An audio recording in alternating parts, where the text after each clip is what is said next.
Beneath every city, beneath every empire, beneath every polished version of history, there is always a layer that was never meant to be seen. A layer built from secrets, from forgotten decisions, from the parts of the past that were too inconvenient to fit inside the official story.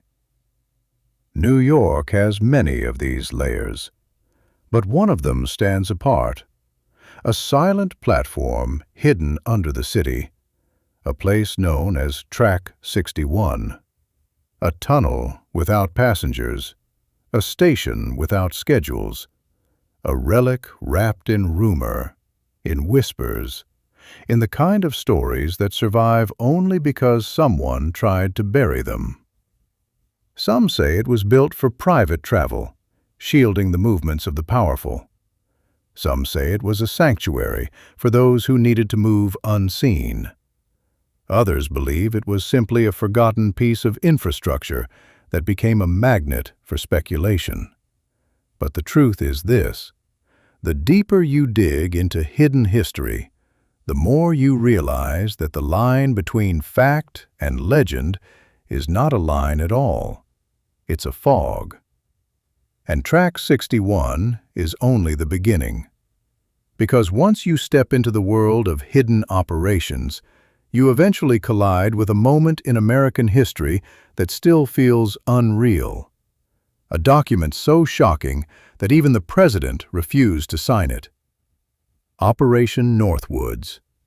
A plan drafted during the Cold War, proposing staged attacks, manufactured incidents, and false flag operations to justify military action. A blueprint of deception written by officials who believed that the ends always justify the means. But President Kennedy looked at that document and said no. A single refusal that revealed how far some were willing to go in the name of strategy, and how thin the boundary can be between national security and manufactured consent. And if you think that was the darkest chapter, you haven't looked far enough back. Because history is not just about wars and treaties. It's about the things people did when they believed no one would ever find out.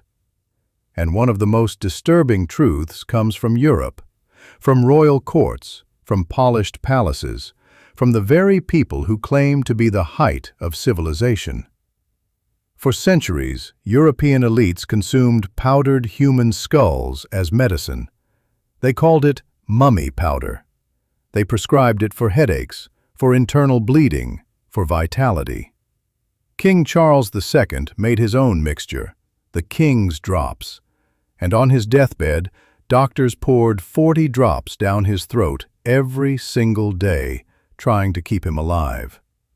Queen Mary II, King Francis I, Christian IV of Denmark, William III, the list goes on. And the last recorded sale of human mummy in a European medical catalogue was not in the Middle Ages, not in the Renaissance, but in 1924, at the exact same time that European institutions were robbing African tombs and calling Africans savages. History has a way of flipping the mirror when you least expect it. But the darkest stories are not always about kings or empires. Sometimes they're about children, the most vulnerable, the most voiceless, the ones who never had a chance to shape their own narrative. From 1869 to 1970, the British government sent 130,000 children to Australia and Canada under the Child Migration Scheme. Families were told their children had died. Children were told their parents had abandoned them. And decades later, the truth surfaced. A truth built on separation, on silence, on the belief that the poor could be moved like cargo in the name of opportunity. Some of those children were abused. Some were forced into labor. Some never saw their families again. And the apology came long after the damage was done. This is the part of history that doesn't make it into textbooks, the part that doesn't fit the narrative of progress, of civilization, of moral superiority. But Flawless Circle is not about comfort. It's about precision, about seeing the world as it is, not as it pretends to be. About understanding that every system, every empire, every institution has a shadow. Track 61, Operation Northwoods, Royal Cannibal Medicine, Britain's Stolen Children. 4 stories, 4 eras, 4 different worlds.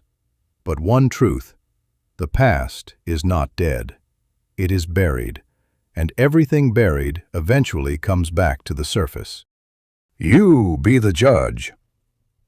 If you're awake, you already know what comes next. Support the movement. Show where you stand. Your voice carries further than you think.